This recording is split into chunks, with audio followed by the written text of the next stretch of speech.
Nuevamente bendiciones en este primer día de la semana. Estamos con un nuevo tema general durante octubre. Recuerde que cada mes tenemos un tema distinto y subtemas. El tema de octubre es un tema general complementario a lo que tratamos en el mes de septiembre. En el mes de septiembre, nuestros mensajes iban enfocados hacia reino y comunidad, es decir, iglesia y comunidad. El tema general de octubre es sembradores de esperanza. ¿Quiénes son esos sembradores de esperanza? Nosotros, ¿verdad? Nosotros como iglesia, sembradores de esperanza. En el temario anual que tenemos, hay un pasaje del apóstol Pablo en Gálatas capítulo 6, versículo 9, que dice así: no nos cansemos pues de hacer bien, porque a su tiempo segaremos si no desmayamos. Entonces no olvidemos, por favor, el tema general, sembradores de esperanza. Eso debemos ser cada uno de los cristianos, sembradores de esperanza. El subtema de esta mañana está inspirado en las enseñanzas, por supuesto, de nuestro Señor Jesucristo. Y vamos a ir a Marcos capítulo 6. Marcos capítulo 6, en donde tiene lugar la famosa historia de la alimentación de los 5,000. Y el subtema es: dadles vosotros de comer. Vamos a leer este pasaje. Yo le invito a que meditemos, reflexionemos en el pasaje y luego pensemos que Cristo nos está hablando a cada uno de nosotros. Dice el versículo 30, 6:30 de Marcos: entonces los apóstoles se juntaron con Jesús y le contaron todo lo que habían hecho y lo que habían enseñado. Él les dijo: venid vosotros aparte a un lugar desierto y descansad un poco. Porque eran muchos los que iban y venían, de manera que ni aún tenían tiempo para comer.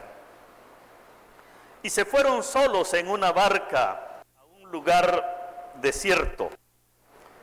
Pero muchos los vieron ir y le reconocieron, y muchos fueron allá a pie desde las ciudades y llegaron antes que ellos y se juntaron a él. Y salió Jesús y vio una gran multitud y tuvo compasión de ellos, porque eran como ovejas que no tenían pastor.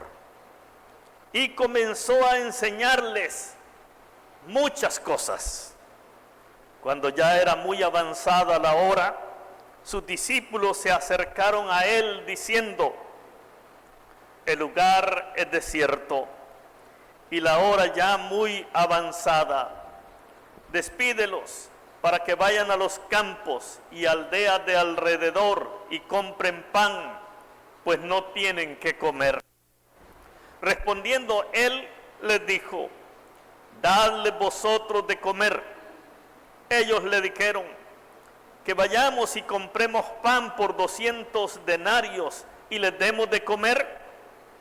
Él les dijo: ¿cuántos panes tenéis? Id y vedlo. Y al saberlo dijeron: 5 y 2 peces. Y les mandó que hiciesen recostar a todos por grupos sobre la hierba verde. Y se recostaron por grupos de 100 en 100 y de 50 en 50. Entonces tomó los 5 panes y los 2 peces, y levantando los ojos al cielo, bendijo y partió los panes y dio a sus discípulos para que los pusiesen delante, y repartió los 2 peces entre todos. Y comieron todos y se saciaron. Palabra del Señor en esta mañana. Hermanos, este es uno de los milagros, la multiplicación de los panes y de los peces. Es uno de los milagros más famosos de nuestro Señor Jesucristo. De tanta importancia lo consideraron los evangelistas que Mateo, Marcos, Lucas y Juan lo incluyen en cada uno de los evangelios. Tanta importancia, porque aquí hay una gran enseñanza para nosotros como iglesia. Una de la misión de nuestro Señor Jesucristo, predicando y sanando. Oiga esto, predicando y sanando. Recuerde o recordemos el tema general: sembradores de esperanza. Solamente la iglesia puede hacer esto: sembrar esperanza.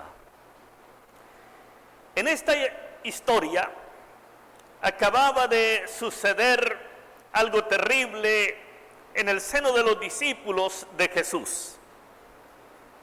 Habían dado muerte a Juan el Bautista, y los discípulos, trabajando duramente con el maestro, a tal grado que en una oportunidad los discípulos dicen a Jesús: Rabí, come. Y Jesús les dice: ya comí. Y él dice: pero ¿quién le ha traído de comer?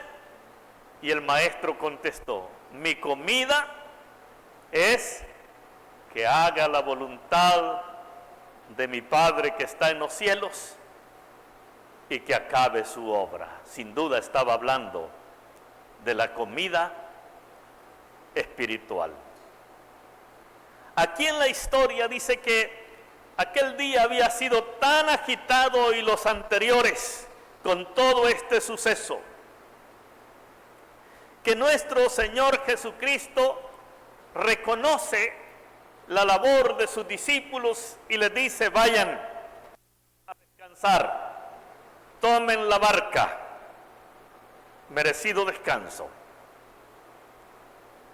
Pero aquellas multitudes ubicaron para dónde iban y se llevan la sorpresa que cuando ellos llegan al lugar de destino, en Betsaida,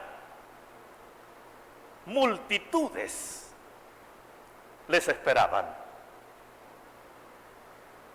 Gente hambrienta, no solo de pan físico, no solo de pan para el cuerpo, sino también de pan para el alma.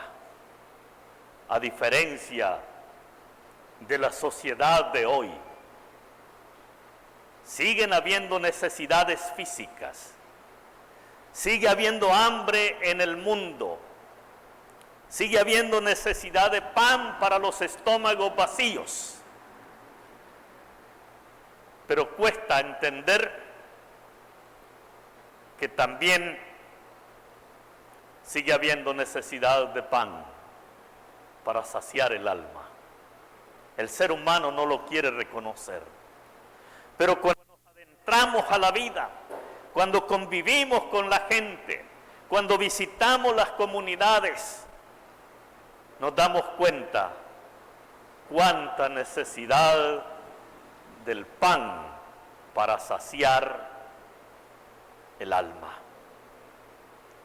Aquí habían multitudes, seguían a Jesús por diferentes motivos, ya ustedes lo saben. unos porque daba comida gratis. Pero la Biblia continuamente dice que seguían a Jesús porque sanara sus dolencias físicas. Y usted sabe lo difícil que es estar enfermo, físicamente hablando. ¿Cómo nos abate? Abate nuestro cuerpo, abate nuestro espíritu muchas veces. Y todos hemos tenido pérdidas. La familia Gómez tuvo una pérdida entre comillas, porque aquel que muere en Cristo es ganancia. Se me escapó mencionar esto. Tuvimos la semana antepasada con ellos en la velación de su sobrina.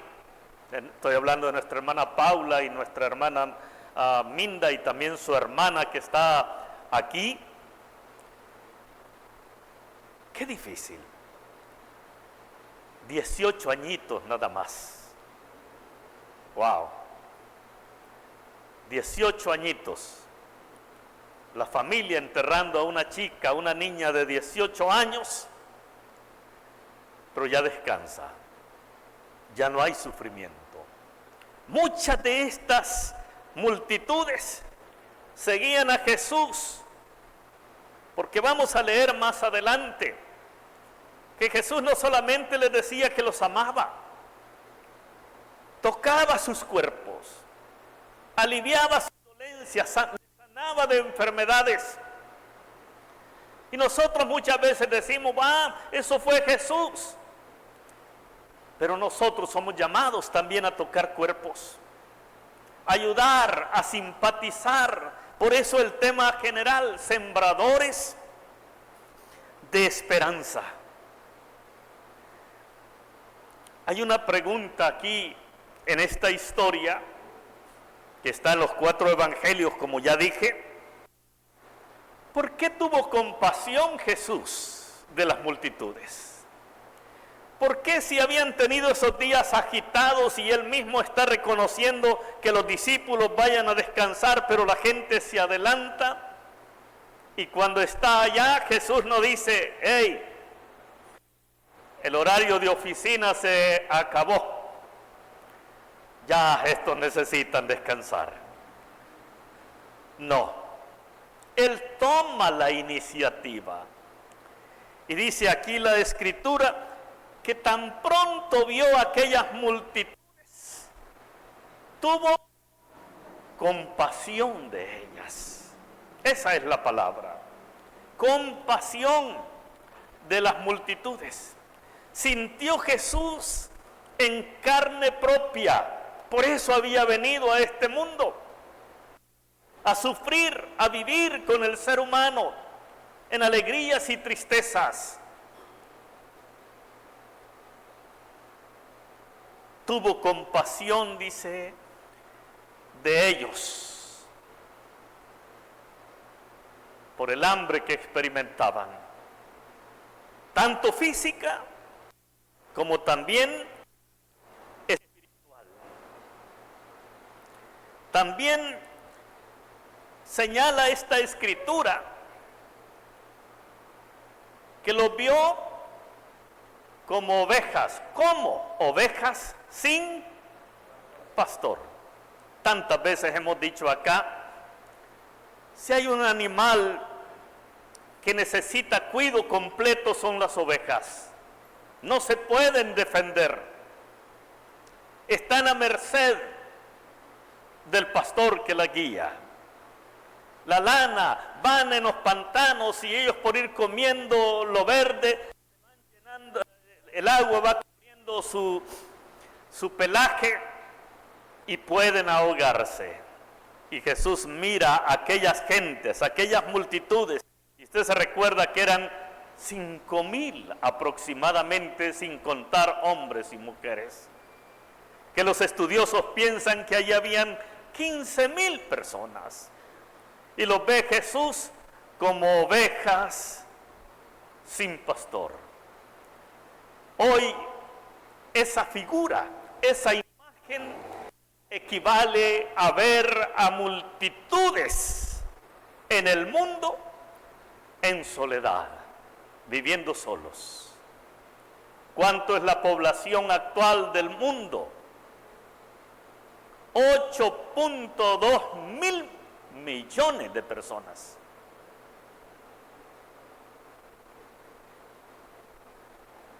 Un poco más de 8 mil millones de personas en el mundo. Y los estudiosos dicen que una cuarta parte de la población mundial padece de soledad. Se sienten solos. No estoy diciendo viven solos. Se sienten solos. Porque hay soledad de compañía también. Puede estar casado y se siente solo. Puede estar en Metrocentro y se siente solo. Entre medio de multitudes y sentirse solo. Es decir, alrededor de 2.000 millones de personas viven vidas solitarias, se sienten solos. Y no hay peor enfermedad que la soledad. Mata el espíritu, mata al ser humano. Cuando nos adentramos en las masas, en las comunidades, cuando hablamos con la gente, inmediatamente detectamos esa soledad. Uno de los países que registra en América Latina más altos índices de soledad en adultos jóvenes es Brasil. Se calcula entre jóvenes o adultos jóvenes hasta el 50% manifiestan de que se sienten solos, vacíos, que no le encuentran el sentido a la vida, que no saben por qué han venido acá a este mundo. Y cuando yo dije al inicio que la iglesia es llamada a ser sembradores de esperanza, no es porque nosotros tenemos la receta mágica o porque dependa de nosotros. Tenemos al personaje que puede hacer la diferencia, y ese es Jesús. Ese pasaje que ustedes probablemente conocen de memoria, Mateo 11:28, él dice: venid a mí todos los que se sientan trabajados y cargados, yo los voy a hacer descansar. No habla de los trabajos físicos, sino de esto que le estoy mencionando. No dice Jesús: ve a Métodos, ve a Metrocentro, ve allá, aunque le ayuda. Pero son aguas temporales. Como ya he dicho tantas veces, el agua que pensaba la samaritana: Señor, dame de esa agua para que yo no venga aquí a acarrearla a esta hora. Pero Jesús hablaba de otra agua, que usted se va de aquí y sigue teniendo significado su vida, sigue teniendo esperanza allá en su casa, y no está pensando hasta que esté completamente ahí con los hermanos, entonces voy a tener realizada mi vida. No, usted viene a adorar, usted viene a darle gracias a Dios, usted viene a reconocer el gran nombre de nuestro Dios aquí. Y él dice: vengan a mí. Si hay alguien que fue sometido a la soledad, fue Jesús. Los discípulos le abandonaron en los momentos más claves. Cuando Jesús escoge a sus discípulos, a los apóstoles, dice la Biblia que pasó toda la noche orando para escogerlos. Y a la hora de las horas estaban durmiendo. Y Jesús les dice: hey, hombre, velen conmigo aunque sea una hora. Pero cuando los vio ya exhaustos, cansados, Jesús les dice: ya, descansen, la hora viene. Y él decía: Padre mío, ¿por qué me has abandonado? No hay peor cosa que sentirse abandonado. Usted puede estar casado y sentirse abandonado, tener novia y sentirse abandonado, estar aquí en la iglesia y probablemente sentirse solo, abandonado, cosa que no debiera ser. ¿Por qué lo hizo? Por usted, por mí. Entonces Jesús entiende al que vive en soledad, entiende al solitario. Él mismo pasó por allí. ¿Por qué tuvo compasión de las multitudes? Hay una parte de lo que leímos que causó a los discípulos preocupación. Y es que había más gente que la que habían estado ayudando anteriormente. Y cuando miran esas multitudes, pues allí está Jesús. Sanaba, predicaba, satisfacía las necesidades, pero la gente no había comido pan para el cuerpo. Y los discípulos, cuando ven que la noche va a caer, ellos están preocupados. Y le dicen a Jesús: Maestro, despídelos para que vayan a los campos y a las aldeas de alrededor y compren pan, que se alojen, ya la noche ha caído. Y aquí es el punto, hermanos. Estos discípulos habían andado con el Maestro por 3 años y todavía no habían entendido. Eso nos ayuda también a nosotros. Dicen ellos: despídelos. Para Jesús, el que los discípulos dijeran despídelos, ¿era qué? Una irresponsabilidad. Hacer eso. Oiga, una irresponsabilidad despedirlos. Dicen ellos, y mire su visión aquí, que vayamos, dice, y compremos pan por 200 denarios y les demos de comer. Esto no es posible. Pero ¿sabe una cosa? Antes de este milagro, los discípulos habían presenciado otros milagros, entre los cuales habían visto transformar el agua en vino. Habían sido testigos de la pesca milagrosa, cuando Jesús dice: tiren aquí, y tiran allí. No habían pescado nada toda la noche, y llenaron 2 barcas, y las redes, dice la Biblia, se rompían.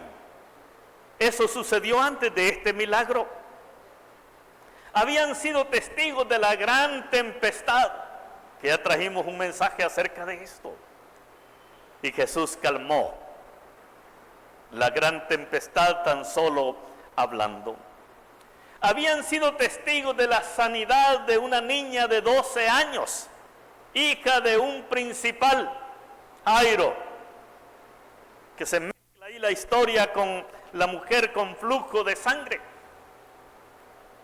Y luego los discípulos de Jairo, los criados de él, le dicen: ya no molestes más al maestro, tu niña ha muerto. Y Jesús le dice: ¿dónde está? Y le dice: cree solamente al Padre. Y se lleva a Pedro, Jacobo y Juan. Y cuando llegan, en efecto, la niña ha muerto. ¿Y se acuerdan lo que dice Jesús? Talita cumi, que traducido es: niña, a ti te digo, levántate. Todo eso lo habían visto los discípulos de Jesús, pero no se les ocurre en ese momento que Jesús puede hacer algo. Hermano, esa es la vida nuestra. Cuando todo va bien, pues todo va bien. Jesús es nuestro amigo, es nuestro Salvador, es nuestro Redentor. Pero cuando las cosas son adversas, nos olvidamos muchas veces de todos los años vividos en los que Dios a través de Cristo ha intervenido en nuestras vidas. Nos ha sanado, nos ha salvado de morir, como dice el Salmo 103. ¿Cómo explican ustedes la manifestación de Dios? Los jóvenes estaban, los organizadores, pensando en esta semana que pasó, que no fueran a haber lluvias en el campamento, el Chahuite en Sesori. Y en efecto, cuando salimos, la tormenta iba para ese lado. Llegamos al lugar y no ha llovido. Los que llegan más tarde, que iban de San Miguel, es decir, de otras congregaciones, dicen, bueno, antes de llegar a este lugar se quitó el agua y no llovió. Y luego preguntamos en San Luis de la Reina, no, aquí está lloviendo. ¿Cómo es esto? Y luego pasa el sábado y llueve en San Luis. Y luego pasa el domingo y llueve en San Luis, pero no llueve en la zona del Chahuite. ¿Casualidad? Dios, hermano. Dios. Luego los jóvenes se sorprenden porque tan pronto salen 1:30 de la tarde de su lugar del evento, ya nosotros estamos en San Luis de la Reina porque predicamos ahí, y comenzó a qué, dijo, ya abandonaron el evento, aquí lo quería yo para que tuvieran su evento, y comenzó a qué, a llover. En el Antiguo Testamento, en tiempos de Jesús, era para decir, Dios tiene el control. Dios es el que permite o no permite estas cosas. Jesús tiene compasión de esta gente por esto que hemos señalado aquí. Ante eso aparece el lado humano de los discípulos. Dice en otro de los evangelios que Jesús le dice a Felipe, ¿qué le vamos a dar de comer a esta gente? Pero dice que ya Jesús sabía lo que iba a hacer. Solo era para probarlo. Y él dice, ni con todo esto no podríamos darle. Y otro de los evangelistas dice que iba un muchachito por allí con 5 panes de cebada, 2 pececillos, que probablemente los llevaba a su casa o a dejar comida a alguien, y se los quitaron. Yo no sé qué trato hicieron, pero se los llevaron al maestro. ¿Qué es lo que tienen? Dice, solo 5 panes y 2 peces. ¿Qué es lo que ha tenido esta congregación por años? ¿Cuántos de nosotros hemos visto imposibles aquí? Y hemos salido adelante. Necesitamos ir, hermanos, en esa dirección. Los discípulos se quejaron, dice, ¿qué podemos hacer con esto? Pero ahí donde termina quizá nuestra fe, ahí donde terminan nuestras posibilidades, comienzan las de ¿quién? Las de Dios. Tráiganlo.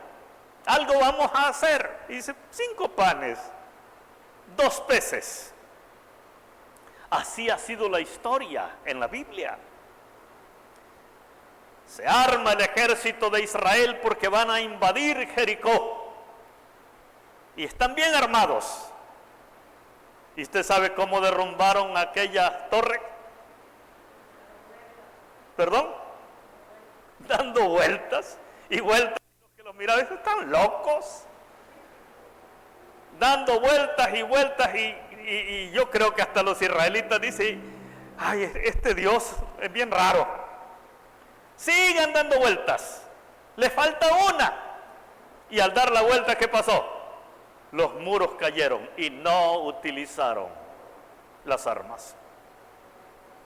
Nehemías, los enemigos ahí estaban, y Nehemías le dice al pueblo, comienza orando por el proyecto que era reconstruir los muros de Jerusalén, y termina la obra orando a Dios. Pero cuando vio que era seria la amenaza de los enemigos, Nehemías le dice, ok, vengan ustedes, espada aquí y la otra mano poniendo ladrillos. La pregunta es, ¿fue necesario utilizar la espada? No fue necesario, aunque allí la tenían. Aquel gigante Goliat aparece armado hasta los dientes, como decimos nosotros, y viene un niño que nadie daba nada por él, ni sus hermanos tan siquiera, con una piedra del arroyo de un morral, y saca una piedra, y aquel cuando lo mira y le dice, ¿soy yo acaso perro para que vengas así por mí? Voy a tirar tu carne a las aves, te voy a despedazar. Y aquel niño, con una piedra ordinaria, clava en la frente y quita a aquel enemigo de Israel. Allá los del faraón, los egipcios, ven a Aarón con una vara y dicen, ¿qué es este con esta vara? También nosotros podemos hacerlo. Y usted conoce todas las maravillas y milagros que se hicieron con una simple vara. Pero no era la vara, era Dios que estaba allí. ¿Qué hace por último Jesús? Toma aquellos 5 panes y los 2 pececillos, ¿y qué hace? Orar, ponerlo en las manos de Dios. Hermanos, eso es lo que tenemos que hacer nosotros. Para nosotros quizás sean muy insignificantes muchas cosas, pero no es insignificante en las manos de Dios. Ese es el mensaje. No es insignificante en las manos de Dios, en las manos de Cristo. Se multiplicaron aquellos panes, aquellos peces, y dice que empieza, y mire lo que hace Jesús, le da a los discípulos. Y luego los discípulos agarran y no se termina. Y luego los discípulos empiezan a dar a la demás gente. Eran como 5,000 hombres. Y luego vieron que sobraran 12 cestas llenas. Y Jesús dice, recójanlo, que no se pierda. Que no se pierda. ¿Qué es eso, hermanos? Un llamado a la oración. Yo voy a terminar en esta mañana felicitando a esta congregación. Hay muchas cosas buenas que ustedes están haciendo, pero hay que continuar. Hay que seguir sembrando esperanza. Muchos de ustedes no pueden ir a las comunidades, pero pueden apoyar dando en sus ofrendas para que se traduzca en manos que pueden saciar estómagos, pero que pueden saciar también el alma. Cuando vemos necesidades, hermano, que quizás nunca las hemos tenido acá, y dice, mire hermano, y esto y lo otro, y ¿qué hago ahora? Pero yo no ando tanto dinero, se lo cargo a la ofrenda. Muchas veces lo hacemos. Hacemos un papelito ahí y le dice, mire, aquí está, la iglesia le está dando esto a usted para socorrerle, para ayudarle. Hermanos, muchas veces los que tenemos un pedazo de pan puede ser insignificante, pero para el que no tiene ese pedazo de pan para él significa un banquete. Un banquete. Cristo nos enseña aquí, y yo quiero leer, es el último pasaje ya, Lucas, Evangelio de Lucas, capítulo 9, versículo 2, versículo 6 y versículo 11. 9, 2. Arriba dice un titulito, misión de los 12 discípulos. Y los envió a predicar el reino de Dios y a sanar a los enfermos. Oiga, predicar, pero también sanar. 6. Y saliendo pasaban por todas las aldeas, anunciando el evangelio y sanando por todas partes. Vea cómo va de la mano. Predicar, hacer. Predicar, obrar. Predicar, sanar. 11. Y cuando la gente lo supo, le siguió y él les recibió y les hablaba del reino de Dios y sanaba a los que necesitaban ser curados. Ambas cosas. La iglesia debe continuar con esto. Los proyectos en esta congregación son buenos. Deben servir para impulsar más y pensar en los menos afortunados. Según la Organización Mundial de la Salud, 673